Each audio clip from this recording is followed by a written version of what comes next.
विधान परिषद निवडणुकीत गोकुळ गीते यांनी माघार न घेतल्याने नरेंद्र दराडे यांच्या विरोधात ही निवडणूक चुरशीची असणार आहे। सकाळी 9 वाजेपासून नॉट रिचेबल असलेले गोकुळ गीते यांनी प्रसार माध्यमांना दिलेल्या प्रतिक्रियानुसार विधान परिषद निवडणुकीला माझा बाप दराडे यांनी काढल्याने मी निवडणुकीला सामोरे जाते असे प्रसार माध्यमांशी बोलताना त्यांनी मत व्यक्त केलंय।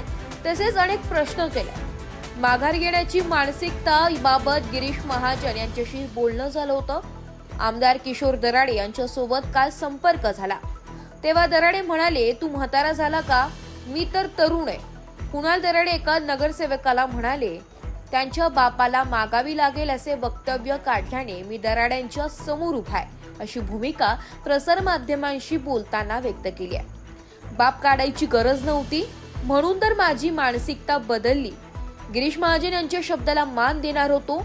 दराडे यांचे भायात शब्द आल्यानंतर मी लढायचं ठरवलं। दराडे यांचा एकदाही माझ्याशी संपर्क झाला नाही। किशोर दराडे यांचा काल फोन आला। मतदारांना माझ्याकडे वळवण्याचा प्रयत्न झाला। ही निवडणूक व्यक्तिगत संबंधाची आहे। नरेंद्र दराडे यांनी आमदारकीचा वापर संस्थेशी केलाय। 6 वर्षे नॉट रिचेबल होते। मी मतदारांना भेटणार आणि माझ्याकडे वळवण्याचा प्रयत्न। उदय सामंत यांचा मला फोन आला नाही। पुढील 6 वर्षे रिचेबल राहण्यासाठी मी आज 6 तास फोन नॉट रिचेबल ठेवला। पक्षाचा आदेश नसतो, व्यक्तिगत मतांवर ठरवायचा आहे। गणेश गीते यांनी युती धर्म पाळावा। वहिनी नगरसेवक त्यांनीही युती धर्म पाळावा।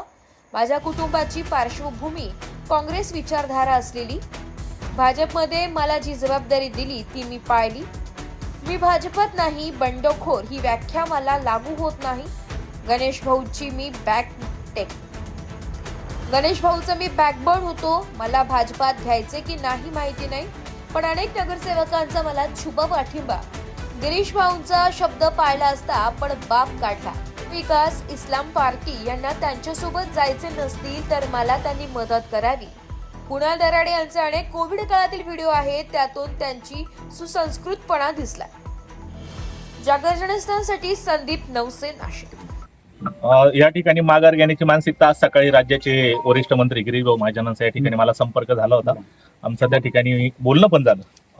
पॉझिटिव्ह असा त्या ठिकाणी माझा पण निर्णय आलेला होता।